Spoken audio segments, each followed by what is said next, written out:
오늘 우리에게 주시는 하나님의 말씀은 신명기 11장 1절에서 12절까지의 말씀입니다. 그런즉 내 하나님 여호와를 사랑하여 그가 주신 책무와 법도와 규례와 명령을 항상 지키라. 너희의 자녀는 알지도 못하고 보지도 못하였으나 너희가 오늘날 기억할 것은 너희의 하나님 여호와의 교훈과 그의 위엄과 그의 강한 손과 펴신 팔과 애굽에서 그 왕 바로와 그 전국에 행하신 이적과 기사와 또 여호와께서 애굽 군대와 그 말과 그 병거에 행하신 일, 곧 그들이 너희를 뒤쫓을 때에 홍해 물로 그들을 덮어 멸하사 오늘까지 이른 것과 또 너희가 이곳에 이르기까지 광야에서 너희에게 행하신 일과 르우벤 자손 엘리압의 아들 다단과 아베람에게 하신 일, 곧 땅이 입을 벌려서 그들과 그들의 가족과 그들의 장막과 그들을 따르는 온 이스라엘의 한 가운데에서 모든 것을 삼키게 하신 일이라. 너희가 여호와께서 행하신 이 모든 큰 일을 너희의 눈으로 보았느니라. 그러므로 너희는 내가 오늘 너희에게 명하는 모든 명령을 지키라. 그리하면 너희가 강성할 것이요 너희가 건너가 차지할 땅에 들어가서 그것을 차지할 것이며 또 여호와께서 너희의 조상들에게 맹세하여 그들과 그들의 후손에게 주리라고 하신 땅, 곧 젖과 꿀이 흐르는 땅에서 너희의 날이 장구하리라. 내가 들어가 차지하려는 땅은 내가 나온 애굽 땅과 같지 아니하니 거기에서는 너희가 파종한 후에 발로 물대기를 채소밭에 댐과 같이 하였거니와 너희가 건너가서 차지할 땅은 산과 골짜기가 있어서 하늘에서 내리는 비를 흡수하는 땅이요 내 하나님 여호와께서 돌보아 주시는 땅이라.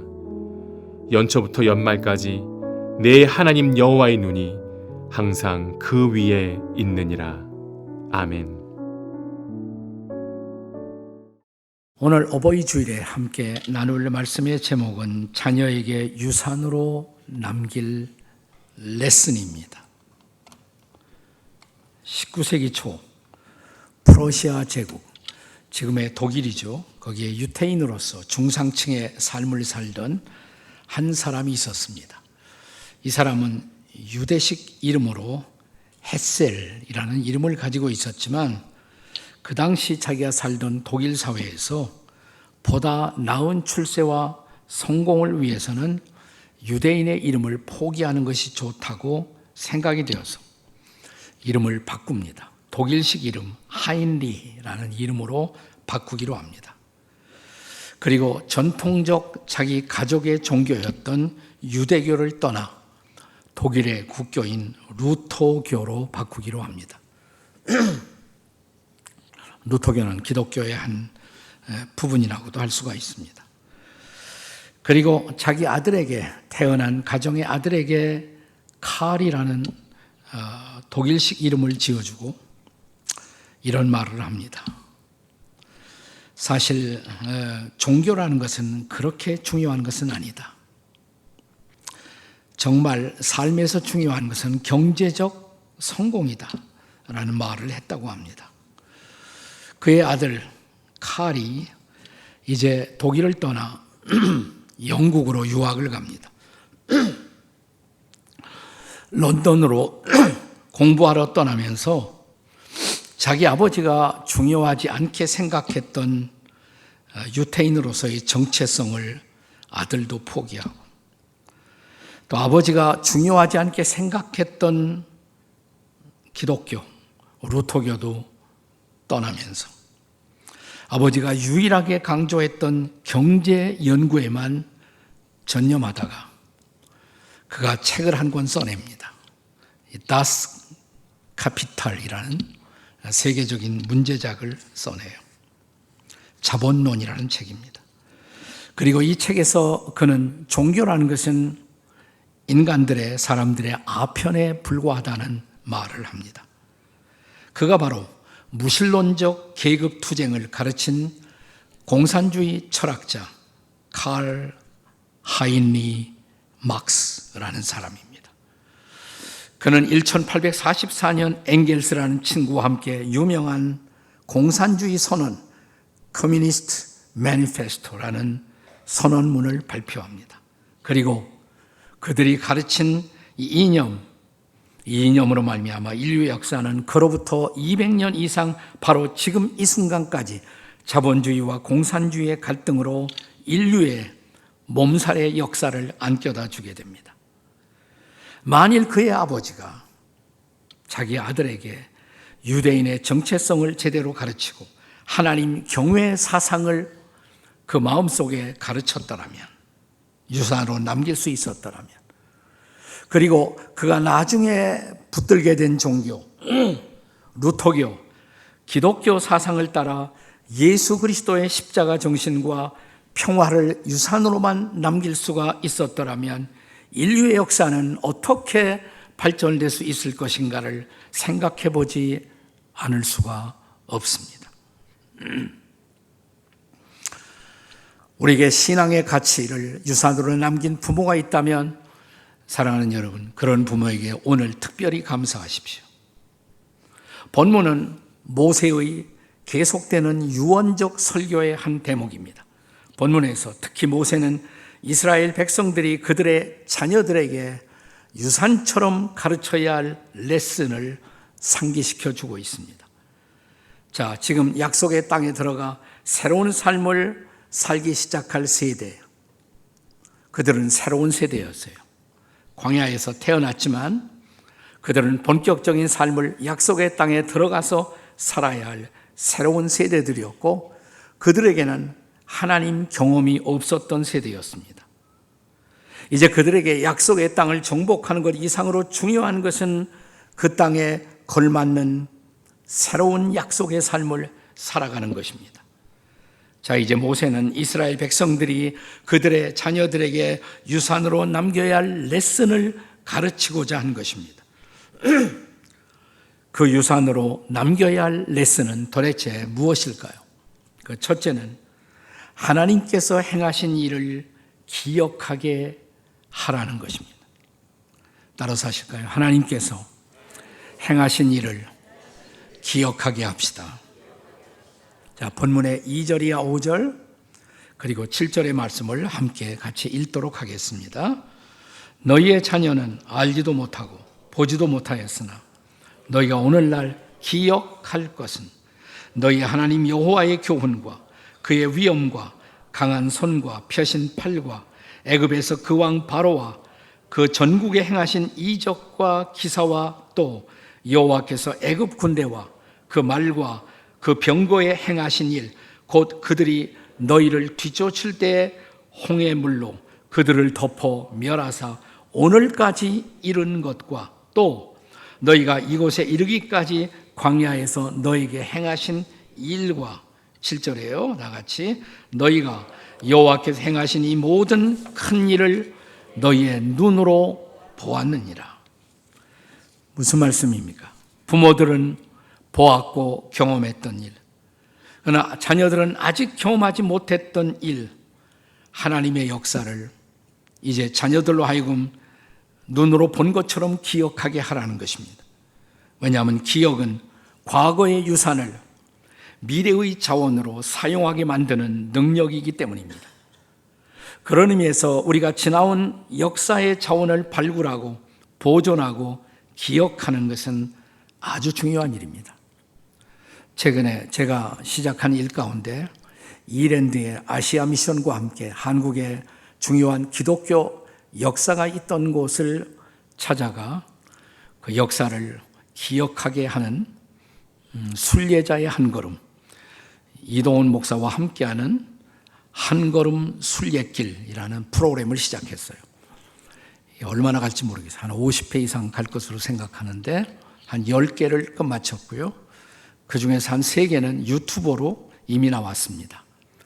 정동길, 제물포길, 그리고 강화, 이 3군데의 역사는 이미 유튜버로 나와서 여러분 유튜버 한 걸음 순례길 아시아 미션 치면 여러분이 볼 수가 있습니다.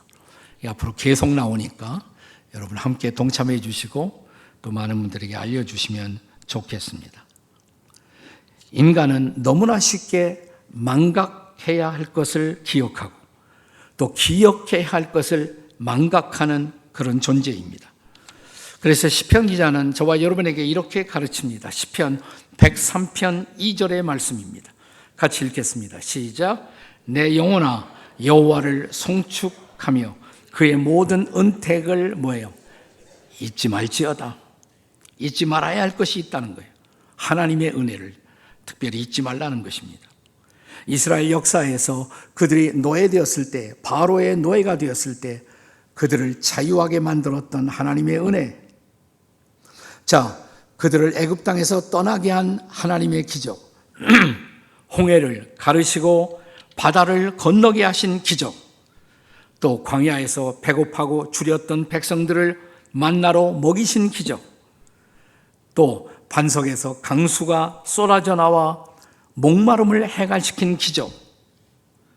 이 하나님의 은혜를 잊지 않는다면 이스라엘 백성들은 하나님을 향한 감사와 찬송을 잊지 않는 백성이 되었을 것입니다. 자, 예수님은 당신을 따라오는 제자들에게 다른 것은 다 잊어도 잊지 말아야 할 것이 있다고 말씀하십니다. 그것은 그대들을 새로운 존재로 만들었던 복음의 사건, 복음의 핵심적 사건은 잊지 말아야 한다고. 제자들과 마지막 만찬을 나누시면서 그들에게 떡을 건네며 주님은 이렇게 말씀하시죠. 자, 누가복음 22장 19절입니다. 같이 읽습니다. 시작. 또 떡을 가져 감사 기도하시고 떼어 그들에게 주시며 이르시되 이것은 너희를 위하는 내 몸이라. 너희가 이것을 행하여 나를 기념하라. 네, 기념하라 이렇게 번역했지만 기억하라는 말이에요. 나를 기억하라. Remember me. 나를 기억하라. 바울 사도는 고린도전서 11장 26절에서 이렇게 말씀하십니다. 같이 읽습니다. 너희가 이 떡을 먹으며 이 잔을 마실 때마다 주의 죽으심을 오실 때까지 전하는 것이니라. 그러니까 성만찬, 주의 만찬은 예수님이 십자가에서 우리를 위해 죽으신 것, 그 의미를 잊지 않기 위한 의식이죠. 이것은 주님 다시 오실 때까지 계속돼야 한다고. 오늘 주의 백성들이, 예수님을 따르는 제자들이 만약 예수님이 우리를 위해 십자가에서 죽으신 그 의미를 망각한다면 그 순간 기독교는 죽은 거예요. 더 이상 우리의 신앙은 살아있는 신앙이 될 수가 없습니다. 예수님이 행하신 일 가운데 가장 위대한 일, 그것은 십자가에서 우리를 위해 자신을 내어주시고 보배로운 피를 흘리신 사건입니다. 그것 때문에 우리가 용서받고, 그것 때문에 하나님의 백성이 되어, 그것 때문에 오늘 여기서 살아있는 것입니다. 일찍이 우리 민족은 일제의 강제의 그 억압의 시간 동에서도, 그러나 다행히 그때에도 복음은 전해졌고 마침내 주님은 자유를 주셨습니다. 그 은혜 기억하고 있을까요? 한반도가 북녘 땅의 남침을 통해서 폐허가 되었을 때 이 나라를 다시 일으켜 세워주시고 불과 짧은 기간 안에 다시 선진국의 문화에 도달케 하신 하나님의 은혜, 우리는 기억하고 있을까요? 짧은 선교 역사에서 복음을 받아들인 민족이 이제는 복음을 주는 민족으로 쓰임받게 하신 하나님의 은혜의 역사 기억하고 있을까요? 우리는 얼마나 이런 사건들을 우리의 자녀들에게 가르쳐 전하고 있을까요? 5월 5일 어린이날부터 지금 휴일의 연장인데 이번 휴일에 이런 사람이 있을까요? 우리 중에 어떤 부모가 자녀들을 데리고 제가 지금 소개하고 있는 기독교 사적지들, 제물포나 정동이나 강화나 우리 근처에 그런 역사적 사적지를 찾으면서 그 사적지의 역사의 유래를 자녀들과 같이 이야기하고 같이 예배하고 같이 식사하고 돌아온 가족 혹시나 있을까요? 어떻게 우리는 우리의 자녀들에게 우리를 위해 하나님이 행하신 그 놀라운 일들을 가르칠 수가 있겠습니까? 좁게는 우리의 가정에서 지나간 날 부모님을 통해 하나님이 하신 일, 우리의 조상들을 통해서 우리 가족 속에 하나님이 베푸신 은혜를 우리의 자손들에게 함께 나누며 감사하는 예배가 지금 진행되고 있을까요? 우리가 자녀들에게 남겨야 할, 유산처럼 남겨야 할 가장 중요한 레슨은 하나님이 우리에게 행하신 일들임을 기억할 수 있기를 주의 이름으로 축원합니다. 우리가 또한 유산으로 남겨야 할 두 번째 레슨은 하나님의 모든 명령을 지키게 하라는 것입니다. 따라서 하십시다. 하나님의 모든 명령을 지키게 합시다. 본문 1절을 다시 한번 보겠습니다. 같이 읽습니다. 그런즉 네 하나님 여호와를 사랑하여 그가 주신 책무와 법도와 규례와 명령을 항상 지키라. 자, 그리고 이어지는 8절과 9절의 말씀을 읽겠습니다. 읽습니다. 그러므로 너희는 내가 오늘 너에게 명하는 모든 명령을 지키라. 그리하면 너희가 강성할 것이요 너희가 건너가 차지할 땅에 들어가서 그것을 차지할 것이며 또 여호와께서 너희의 조상들에게 맹세하여 그들과 그들의 후손들에게 주리라고 한 땅 곧 젖과 꿀이 흐르는 땅에서 너희의 날이 장구하리라. 아멘. 하나님의 모든 명령을 자녀들에게 가르쳐 지키게 행함, 이것은 무엇보다 소중한 자녀들의 행복을 가르치는 길이라는 것입니다. 그런데 그냥 가르치라고 그러지 않았어요. 지키라고 그랬습니다. 지키게 하라. 여기서 지키라는 단어는 히브리어의 샤마르라는 단어가 쓰여지고 있습니다. 한번 따라서 해보시기 바랍니다. 샤마르. 이 단어의 의미는 누군가의 행동을 잘 주목하고 관찰해서 그 행동이 나의 행동이 되도록 하라. 이게 지키라는 단어의 의미예요. 다시 말하면 우리는 우리의 자녀들에게 무엇인가를 가르칠 때 삶으로 보여주는 가르침을 전달해야 된다는 것입니다. 그래야 자녀들은 그것을 지킬 수가 있다는 것입니다. 자녀들은 부모의 입술로 표현되는 말을 배우고 있는 것이 아니에요. 그들의 행동을 본받고 있기 때문입니다. 그래서 신약 성경에도 사도 바울이 자신을 따라오는 제자들에게 단순히 그가 가르치는 바를 행하라 이렇게 말하지 않습니다. 자, 빌립보서 4장 9절의 말씀을 보세요. 같이 읽습니다. 시작. 너희는 내게 배우고 받고 듣고 본 바를 행하라. 그리하면 평강의 하나님이 너희와 함께 계시리라. 아멘. 고린도전서 11장 1절에서도 자, 바울이 주신 이 말씀을 잘 묵상하며 읽어보십시오. 읽겠습니다. 내가 그리스도를 본받는 자가 된 것 같이 너희도 나를 본받는 자가 되라. 바울은 단순히 가르치는 것이 아니에요. 부모의 심정으로 자녀들이 할 일을 보여주며 너희도 이렇게 행하라고 말하고 있는 것입니다. 여기 모세의 설교에서도 이제 약속의 땅에 들어갈 새로운 세대들에게 그들이 부모의 교훈을 받는 자녀의 심정으로 하나님이 우리에게 모든 명령으로 주신 것, 그것을 잘 보고 관찰하고 이전 세대들이 한 것처럼 그대로 해야 한다라고 말하고 있는 것입니다.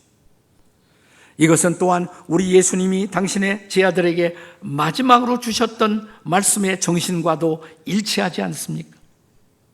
마태복음 마지막 장, 마지막 절, 마태복음 28장 20절에 주님의 말씀을 기억하십시다. 같이 읽겠습니다. 시작. 내가 너희에게 분부한 모든 것을 가르쳐 지키게 하라. 볼지어다 내가 세상 끝날까지 너희와 항상 함께 있으리라. 아멘. 그렇습니다. 우리의 자녀들에게 유산으로 남길 레슨이 있다면 무엇일까요? 마지막 세 번째는 하나님의 눈을 주목하고 그 하나님을 의지하게 하라는 것입니다. 따라서 하실까요? 하나님의 눈을 주목하고 의지하게 합시다. 옆에 사람에게 한번 해보세요. 시작. 하나님의 눈을 주목하고 의지하게 합시다. 본문 10절과 11절에 보면 모세는 이스라엘 백성들이 약속의 땅에 들어갈 때 과거의 애굽 땅에서의 살던 삶의 스타일과 다르게 살 것을 미리 준비시켜 주시고 있습니다. 자, 읽어보세요. 본문 10절 11절 시작. 네가 들어가 차지하려 하는 땅은 네가 나온 애굽 땅과 같지 아니하니 거기에서는 파종한 후에 발로 물대기를 채소밭에 댐과 같이 하였거니와 너희가 건너가서 차지할 땅은 산과 골짜기가 있어서 하늘에서 내리는 비를 흡수하는 땅이요. 자, 이스라엘 백성들이 나온 땅 어디예요? 애굽이죠. 애굽 땅은 에집트는 나일강을 중심으로 해서 농업이 발달된 땅입니다. 거기는 관수만 잘하면 사람의 노력에 의해서 농사를 얼마든지 잘할 수 있는 땅이었습니다. 그런데 너희들이 지금 들어갈 땅은 다르다 이 말이에요. 애굽 땅하고는 다르다. 산과 골짜기가 많아요. 농사 짓기 힘들어요. 그럼 거기 가서 뭐 먹고 살아요? 하늘에서 비가 내려야 돼요. 하나님이 해주지 않으면 살 방법이 없어요. 그러니까 소위 약속의 땅 가나안은 하나님만 의지하고 살 수가 있는 땅이에요. 하늘을 주관하시는 초자연적인 하나님, 이 하나님의 은혜 없이는 자연의 혜택을 입을 수 없는 땅이 바로 약속의 땅의 본질이었던 것입니다. 따라서 그 땅에 들어가서 매 순간순간 그들은 하늘을 쳐다보며 살 수밖에 없었어요. 일부러 그리로 인도하는 거예요. 하나님만 의존하는 백성이 될 수 있도록 말입니다. 12절에서 결정적으로 그 땅에서의 삶의 방식을 하나님이 이제 새로운 세대에게 가르치고 계십니다. 자, 다 같이 읽겠습니다. 12절입니다. 시작. 네 하나님 여호와께서 돌보아 주시는 땅이라 연초부터 열맛까지 네 하나님 여호와의 눈이 항상 그 위에 있느니라. 그러면 농사도 안 되는 땅에 가서 뭘 먹고 살게요? 하나님 뭐라고 말씀하세요? 그 땅은 하나님이 돌보시는 땅이라고. 그리고 이렇게 말씀하십니다. 연초부터 열말까지 1년 내내 하나님의 눈이 너희들과 함께 있을 것이라고. 그러니까 문제는 우리의 시선이 그 하나님의 시선과 부딪히면서 하나님을 보고 살 수가 있느냐라는 것을 시험하고 있는 것입니다. 한국인으로서 우리 한국 성도들이 가장 좋아하는 복음성가를 제일 많이 만든 사람이 누군 줄 아세요? 최용독이라는 사람입니다. 최용독 간사. 여러분이 좋아하는 복음성가 보면 거의 10개 중에 8개는 다 이 친구가 다 만들었어요. 작년에 대구 성시화 운동이 있어 제가 강사로 갔더니 그 친구가 간증을 하더라고요. 앞에 간증 듣고 제가 또 제 설교를 했는데요. 아주 특별한 하나님이 선택한 분이라고 느꼈어요. 이분이 음악 전공한 사람도 아니에요. 근데 우리가 좋아하는 찬송은 이 친구가 다 만들었어요. 지금 저 충청북도 대청 호반에서 농사 지으면서 거기서 찬양 사역자들을 길러내고 있습니다. 한때 류마티스 관절염으로 꼼짝도 못할 그때에도 그는 그냥 찬송만 계속 만들었대요. 성대 결절로 목소리가 나오지 않은 최근 수년간을 지내면서도 그는 누워서 찬송만 만들었대요. 나 그때 그가 붙들었던 성경의 말씀, 그는 로마서 8장 28절이 나를 살렸다고 말합니다. 우리가 잘 아는 말씀이죠.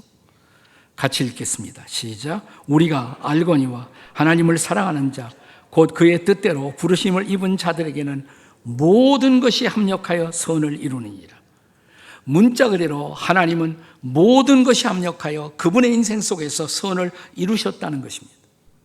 음악을 제대로 공부도 안 한 사람이 한국인들을 감동시키는 이 많은 찬송으로 우리의 신앙생활에 활력을 더해 줄 수 있는 특별한 은혜를 주신 이유, 자기 마음속에 하나님을 찬양하고 싶은 마음 하나, 이 간절한 갈망이 이 찬양들을 만드는 것을 가능하게 했다고 합니다.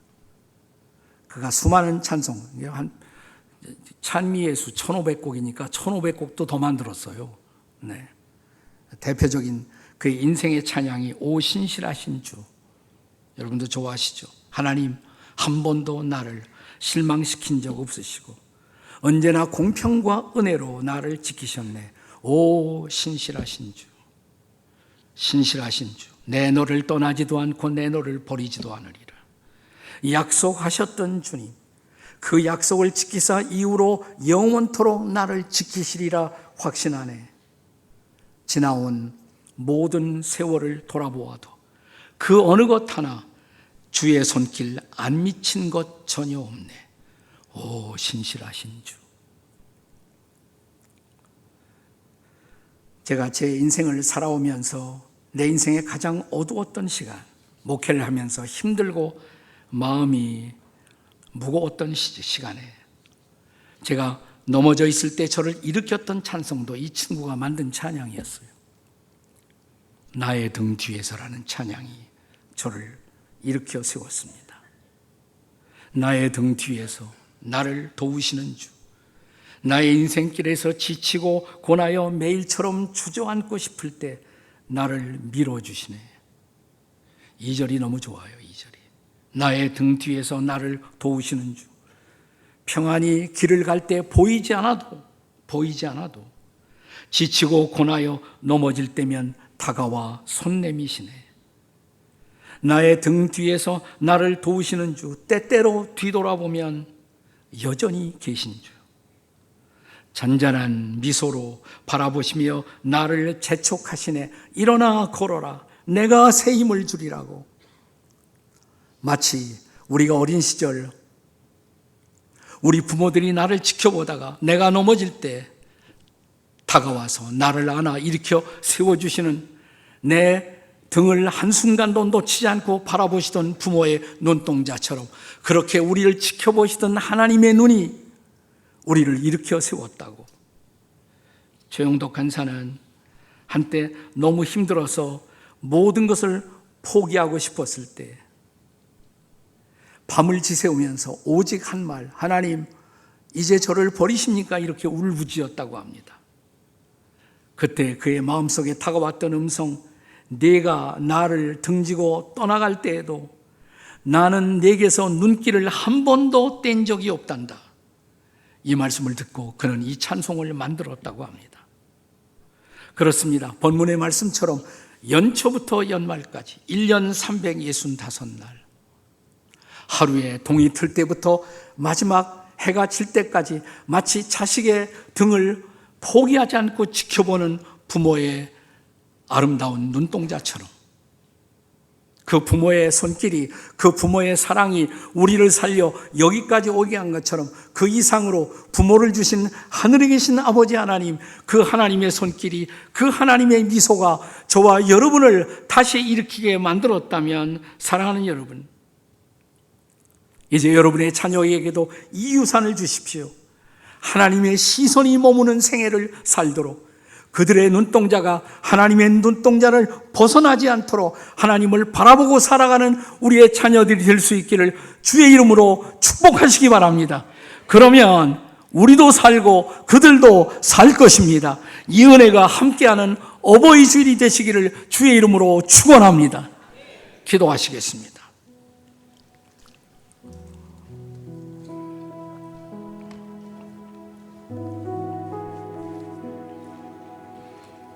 때때로 나를 둘러싼 인생이 캄캄한 어둠이어도 아무것도 보이지 않아도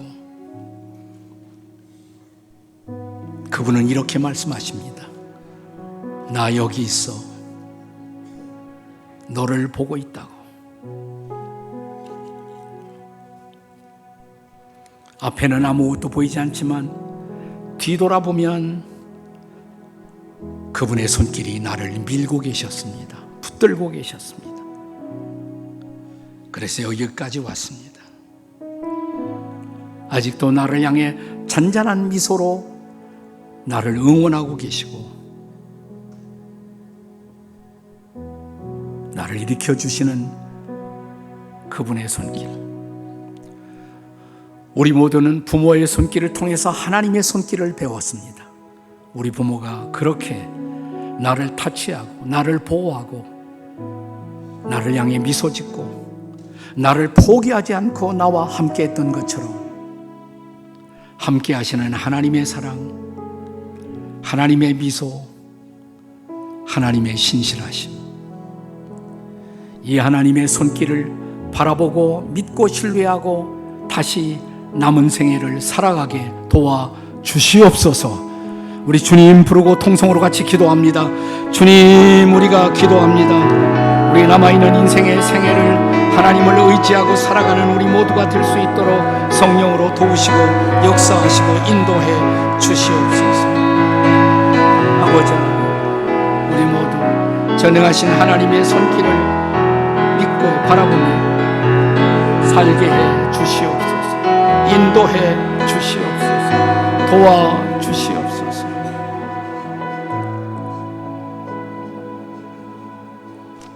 그렇습니다. 세상 모든 사람이 나를 포기해도 나를 포기하지 않았던 우리 아버지, 우리 어머니, 그 사랑 때문에 여기까지 왔습니다.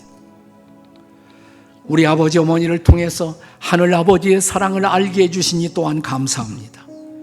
그 사랑이, 그 손길이, 그 미소가 저를 여기까지 오게 했습니다.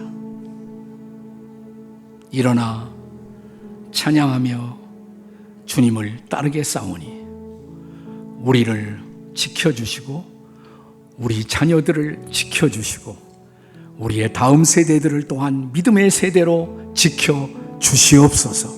예수님의 이름으로 기도합니다. 아멘.